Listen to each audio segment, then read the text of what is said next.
बयनिसिमबो गोजोननाय जासिहरनाय थाबाय। दिनै आङो दंफैयो चिरां जिल्ला कंक्राझारा बिसिडिसिनि सिङाव थानाय राङिजरा रिजार्भआवहाय। ओमफ्राय दा बेयाव मानो दंफैयो होनना बुङोब्ला आङो नोंथांमोननो भिडिअनि गेजेरजोंनो देखायलांगासिनो दङ। नोंथांमोना भिडिअखौ जोबजासे नायलां, अब्लानो गासैखौबो मिथिलांजोबगोन। ओमफ्राय बिसिम आंखौहाय सारमोना लानानै फैदों। ओमफ्राय दा मा उद्देশ্যनि थाखाय लानानै फैदों आं नोंथांमोननो भिडिअनि गेजेरजोंहाय क्लियार दिन्थिलांखागोन। मानो होनना बुङोब्ला जों इउटिउबारफोर हिसाबैहाय जायनिखिया लिंकआ जोङो थांनो गोनां जायो।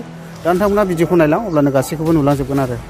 दायो आङो 19 नं सिडली समष्टिनि एमएलए सार जयन्त बसुमतारीनिफ्राय बेखौनो मिथिना लागोन। दिनैहाय बेबायदिनो लकसभा बिसायख'थिनि बागै ओरैनो इउपिपिएल दोलो हिसाबैहाय दासिमाव माबायदि आग बारायदों? गिबियावनो साफ्रोमबो इउटिउबारनिसिम इउपिपिएल दोलोनि जानानै आरो सिडली समष्टिनि सासे एमएलए महरै आङो बयनिसिमबो गोजोन हामलायनाय होदों, गोजोन मोनाबिलि हरदों।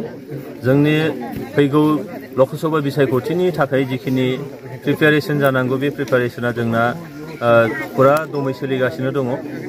जोङो फैगौ बिसायख'थिखौ जोबोद गोरलैयै आरो जोबोद मोजाङै बारनो हानायनि थाखाय जिखिनि जोंनि स्ट्रेटेजिफोर नांगौ बे स्ट्रेटेजिखौ जों बानायबाय थादों। आरो बेबायदिनो जोंनि दोलोआव जायफ्रा दिनैहाय जोंनि दोलोनि निति आदर्शखौ मोजां मोननानै, प्रिन्सिपाल आइडिय'लजिखौ मोजां मोननानै फैदों, बिथांमोनहा दिनै लोब लोब मोनफ्रोमबो जायगा गामि लानानै बिथांमोना दिनैहाय गुबैयै बिपिएफ दोलोनिफ्राय हाबनो बिथांमोना फैगासिनो दङ। दिनै आङो नैबे निसिमा समष्टिनि सिंनि नैबे राङिजरा बे गामियाव आङो दंफैयो। बे गामिनि खाथियाव नांजाबखानाय गासै 13 गामिनि सुबुंफ्रा गासै 82 बिथांमोना इउपिपिएल दोलोआव हाबफैबाय। हाबनायनि खारना बेनो जे दिनैहाय प्रमद बर' दैदेननाय इउपिपिएल सोरखारा जोंनि गोरिब न'खरजों लानानै दिनैहाय मोनफ्रोमबो थाखोनि न'खर एबा सुबुंफोरनो सरकारि सुबिदाफोर होगासिनो दङ। बिनि थाखाय दिनै गोजोननानै फोथायनानै दिनै इउपिपिएल दोलोआव हारि धोरोम बोरोन सायख'आलासे दिनै हाबफैगासिनो दङ। आरो बेजों जोंनि दोलोनि जिफोर माने सक्ति, बे सक्तिया दिनै मजबुत जानो थांगासिनो दङ। आरो नोंथांमोना मिथिगौ जे दिनै बिपिएफनि मोनसे उइं, जाय उइंखौ जोङो बिएसइउ होननानै मिथिगौ, बे बिएसइउनि दिनै बिबानगिरिफोर, मिरुनि बिबानगिरिफोर दाखालि खेबसेयाव 9 सा आरो खेबसेयाव 12 सा बिथांमोना फैनानै दिनै बिएसइउआ ओरैबायदि लरग' थरग' अबस्थायाव जाफैबाय। आरो बेजों बिपिएफ दोलोआबो थारैनो इयुथ फर्सआ जिथु बिथांमोनजों दिनैहाय गैयि अबस्था जादों, जायनि थाखाय दिनै बिपिएफ दोलोआ सिन्था खालामनांगौ जादों। आरो बे बाथ्राखौ लानानै आब' प्रमिला रानी ब्रह्मआ बियो अफगैनो खोथाखौ बुंफुंनानै होबाय जे बिपिएफ दोलोनि दिनै अबस्थाया मोजां नङा, बिपिएफ दोलोआ दिनै देरहानाय अबस्थायाव गैया। थारैनो बे नंमारगौ। दिनैहाय प्रमद बर' बिथांनि दैदेननाय आरो बिथांनि जिखिनि सरकारि आसनिफोर, जे आसनियाव जोंनि आइजोफोरखौ लानानै, जे आसनियाव जोंनि लाइमोनफोरखौ लानानै, जे आसनियाव जोंनि गोरिब गुन्द्राफोरखौ लानानै आसनि खालामनाय जादों, रुगियाफोरखौ लानानै आसनि खालामनाय जादों, जोंनि धोरोम सिबिनायनि थावनि गिर्जा, मस्जिद, मन्दिर बेफोरखौ दिनै लुखांनायनि थाखाय जिफोर राङारि मदद होदों आलारि सोरां बिथांखिनि गेजेरजों, दा बेयाव गासैबो धोरोमनि हारि बोरोन सायख'आलासे बिथांमोनहा इउपिपिएल दोलोनि फारसे गंग्लायनायखौ दिन्थिदों। आरो बिथांमोनहा प्रमद बर' दैदेननाय जिखिनि भिजनारि लिडार, बिथांनि दैदेननायखौ मोजां मोननानै दिनै इउपिपिएल दोलोआव हाबफैदों आरो इउपिपिएल दोलोखौ दिनै मजबुत खालामफैदों। दा बेखायनो फैगौ लकसभा बिसायख'थियाव इउपिपिएल दोलोनि बिजाथि महरै जे दिनैहाय जोंनि बे क'क्राझार समष्टिनिफ्राय देरहागोन, बेयो एकदम रोखा। जोंनि बिजाथिया देरहागोन, बेयाव खुनु साननांगौ जेबो बाथ्रा गैया। मानोना जोंनि सरकार, दिनै आसाम सरकार, दिनै जोङो बिटिआर सरकार आरो जोङो भारत सरकार, जाय मोनथाम सरकारा रायजो राजाफोरनि गांनाय उखैनाय, रायजो राजाफोरनि आसा मिजिं बेखौ सुफुंदों। बे सरकारजों दिनै रायजो राजाया दं। रायजो राजानि खाथियाव सरकारा साफिदों आरो रायजो राजायाबो दिनै सरकारनि खाथियाव साफिफैदों।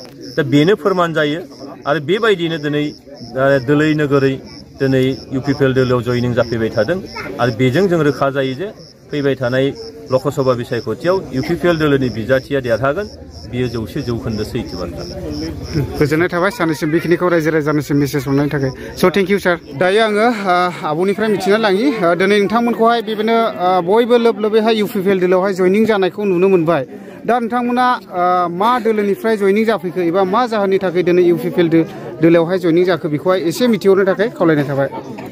खुलुमबाय। माने जोंथ' सिगाङाव बिपिएफआवनोमोन माबाया, ओमफ्राय दा जोङो फैनायनि जाहोना माने माखासे खामानिफोरखौ मोजां मावनायखौ नुनानै जोंबो माने बे सेल्फ हेल्प ग्रुपखौ एसे मानिफ्राय सहाय मोनगोन साननानै जोंबो ज'नो रायजो राजाफोरजों जेरै खारदों जोंबो बिदिनो खारनोसै होननानै जों आवगायबोनाय जादों आरो बेखौनो बुंनो सानो दे माने माखासे खामानिफोरखौ मोजां मावनायखौ नुनानै जोंबो बिदिनो सापर्ट खालामलांसै ज' आवगायलांनोसै होननानै फैनाय जाबाय आरो দিদি আমি আপনার লগত অলপমান সুধিব আপুনি কিয়ৰ কাৰণে ইউপিপিএল দলত যোগদান হৈছে এইটো অলপমান কৈ দিয়ক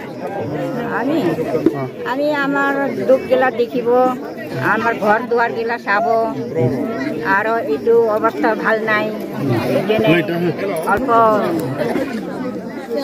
ৰেই পাব নেকি চৰকাৰ লগতে কৈয়া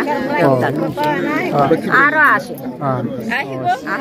আৰু আহিব না আমি একে ঘৰে 15-16 জন সব মানুহ আহিলে তো মেলা হ'ব নমস্কাৰ আজি আমি যোৱা বিপিএফ চৰকাৰৰ দিনত আমি একো এটা সুবিধা পোৱা নাই আৰু আমি আশা কৰিছোঁ যে যি দিয়া সুবিধা এই ইউপিপিএল চৰকাৰৰ দিনত যি সুবিধা আহি আছে এইটো আমি সুবিধা পাম বুলি আমি এইটো চৰকাৰত যোগদান কৰিলোঁ আচ্ছা এনে কেইজনমান যোগদান হ'ল আজি যোগদান কেইজনমান হ'ল মানে হ'লে 75 জন হৈছে